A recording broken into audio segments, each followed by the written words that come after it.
Hello Aries, Sun, Moon, Rising, and Venus signs. Kamusta po kayo? Sana po ay nasa mabuti kayong kalagayan. Welcome back po sa Star Tarot. Kung bago kayo dito, welcome din kayo. Thank you sa inyong support. I truly appreciate it and God bless you all. Tingnan natin ang mga messages po ninyo for today. For Aries, pauna mensahe ninyo ay throne. Ayan, first position of authority. Maaring kayo to, no?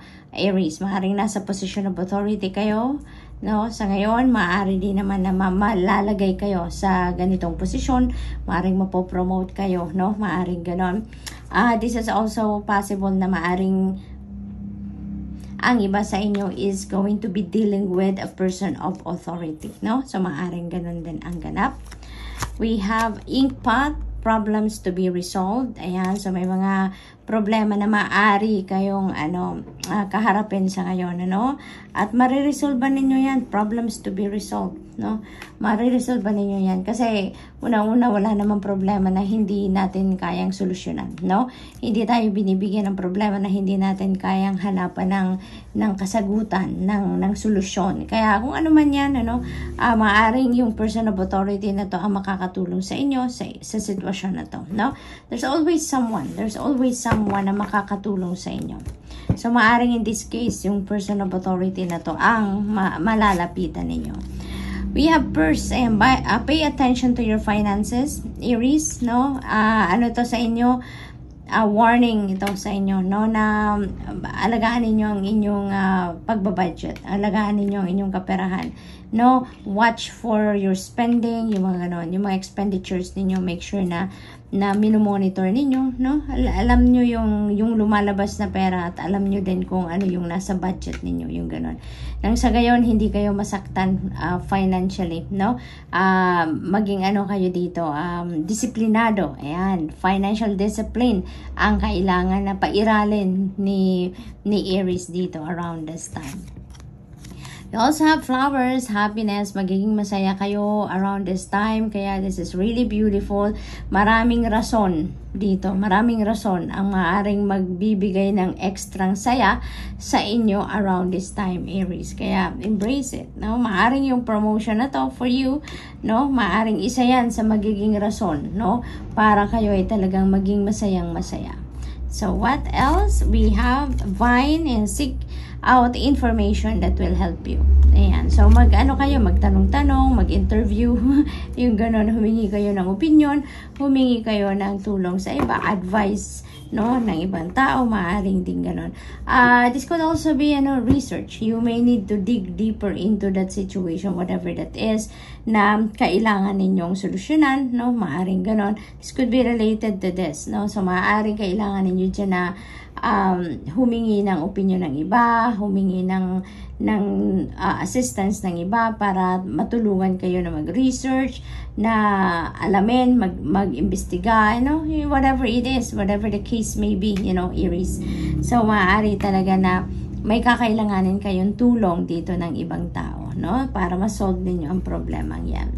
So, what else? We have Archway. Napakagandang energy din dito. New opportunities, possibilities and path are opening up for you. So, napakaganda nito pagdating sa iba't ibang parte ng buhay ninyo, lalo-lalo na siguro sa inyong money, career, finances, family and relationships, no? Yung mga ganong ganap.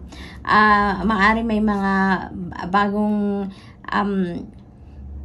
sitwasyon dito, no, na may offer sa inyo ang ibang tao, no? Maaring may bagong trabaho, may bagong opportunity kayo to relocate, no? Maaring may mga ganong ganap dito for some of you, but definitely this is blessings, no? There are new blessings coming in for you, Aries.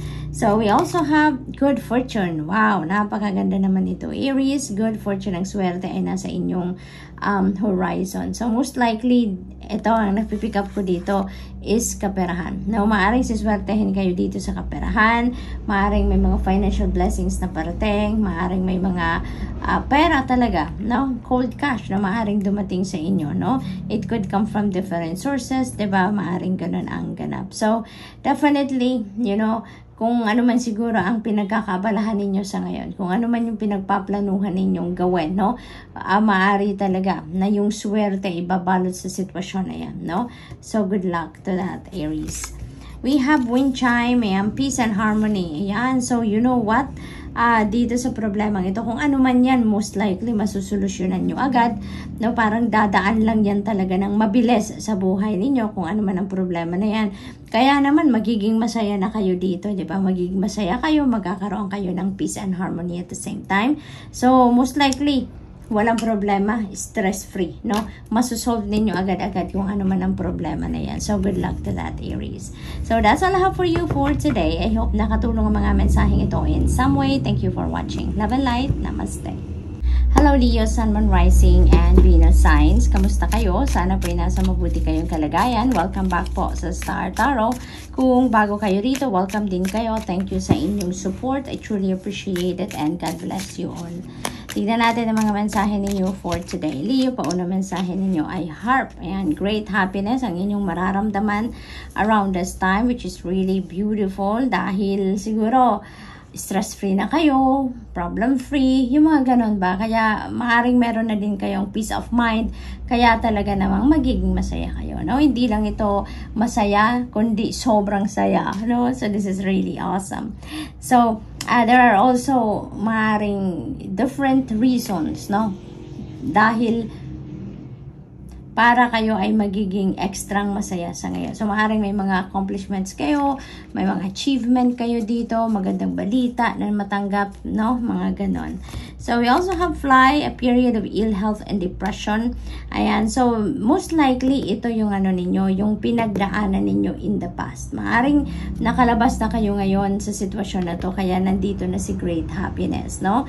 So, most likely, eto, kung meron kayong kalungkutan talaga, depression, kung meron kayong mga problema, no, maaaring nasolusyonan niyo na yan at kaya naman magiging masaya na kayo sa ngayon, ano? So, maaaring kakaalis nyo pa lang, kumbaga, kakalabas nyo pa lang sa sitwasyon na yan. Kaya naman ngayon, excited kayo, high vibe kayo. Dahil finally, nasolusyonan nyo na kung ano man ang depression na yan, kung ano man ang nagpalungkot sa inyo dyan, maaaring nahanapan nyo na yan ng solusyon, no?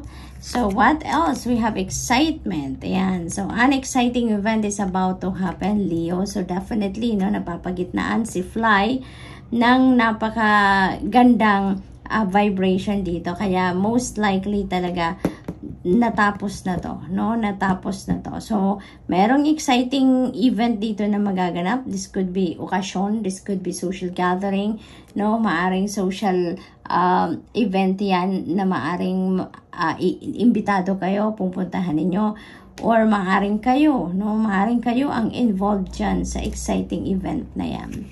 So, we also have throne, position of authority. You may be dealing with a person of authority around this time, Leo. Maaari din naman ang Leo na kayo ang mailalagay dito sa tronong ito, no?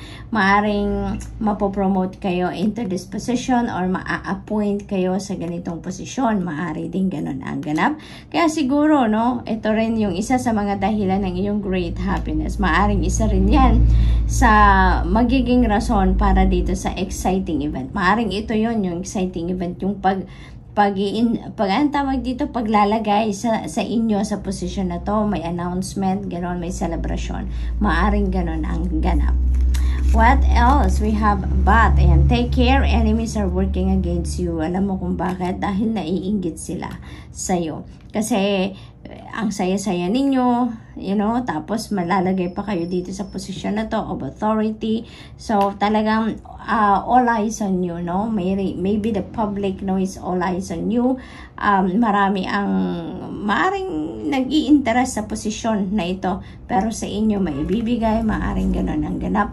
Mapopromote siguro kayo sa trabaho at marami kayong ka-competition dyan, pero kayo ang nagtagumpay, no? Kayo ang makakakuha ng posisyon na yan. So, be careful na lang kayo sa pakikipagsalamuha sa mga tao na nasa paligid niyo, because you never know kung sino yung may hidden agenda, kung sino naiinggit sa inyo, no?